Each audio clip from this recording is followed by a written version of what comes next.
she'll be a president our children can look up to. She'll be a president respected by world leaders because she already is. She'll be a president we can all be proud of. There was a big response overall from the crowd at the UC for President Joe Biden as he touted his VP Kamala Harris to be the next president of the United States. The speech was a look back on his legacy and a handoff to Harris and the next generation of politicians. To dig more into that, we got political science professor Stephen Maynard Caliendo from North Central College joining us to talk about these big moments. And one of the big goals for President Biden was, of course, the symbolic passing of the torch to Harris. We heard him talking about her being a president that your kids can look up to. How do you think he did with this passing? I thought he did really well. I mean, the fact that he went so late into the evening was not his fault. We watched the RNC in Milwaukee, and it was really tightly scripted. It was a little bit loose last night, and I'm such a nerd. I positioned myself behind the teleprompters because I wanted to see when people went off script, and they really didn't very much, which says to me that the production was a little bit too loose. That's just too late for the East Coast to go. But the president delivered a really powerful speech, touting his accomplishments and tying Kamala Harris to those accomplishments.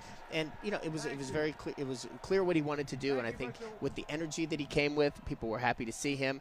It was an emotional time, I think, for a lot of people in this crowd, because he meant so much to me and so much to them for so long, and they understood that this was a sort of a swan song. Yeah. Now, so he talked about his accomplishments, but the president also used it to showcase and remind people and give credit to his vice president, that she was along for the ride with this administration. Do you think that was necessary and effective with voters? Yeah, I do think it's necessary and effective. If you're going to make the argument that it was successful, you don't want to have her distance from it. It's interesting that part of what the Trump campaign is trying to do is say that she cannot run away from the Biden record. And I think it was clear last night, what we're going to see the rest of the week, is that she's not attempting to run away from the Biden record, that she's proud of what she's accomplished with President Biden, and that she is going to be running on that. And so they were setting that up very deliberately as a contrast to what we heard in Milwaukee. And that might be why we saw her make that surprise appearance with him as well. And to be sitting, yes, to make the surprise appearance. Of course, that gets the crowd all fired up, but that was because it was a surprise. Everybody likes surprises. But also that she was sitting there then as he was talking, and so she was showing her support for him. So again, to any possible dynamics that we worried about, maybe that she was behind the scenes trying to boot him out so she could take the reins, to see them embrace on the stage after his speech, for instance, I think that's all important part of the symbolism that was happening last night.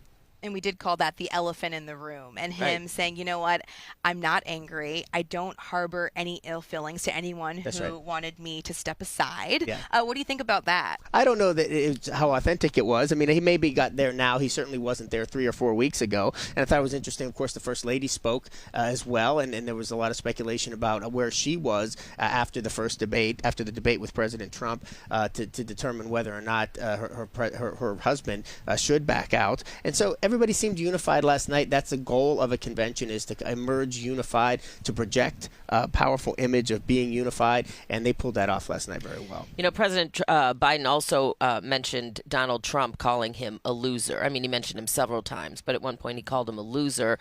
Does that mean, in your opinion, that this kinder, gentler approach to this campaign, as noted after Trump's assassination attempt, might be gone, or is this simply a let's fight fire with fire move? I don't know. I mean, look, that was gone a couple of days later by the time the Republicans got to Milwaukee, and their talk didn't sort of change. And so I think that it's definitely going to be consistent with what surrogates have to do. That is, people that are speaking on behalf of the candidate. I think Vice President Harris will try to talk tough, but not be so aggressive, not just at the convention this week, but in her campaign stops in the next couple of months as well. All right, Stephen, thank you so much. Appreciate your insight.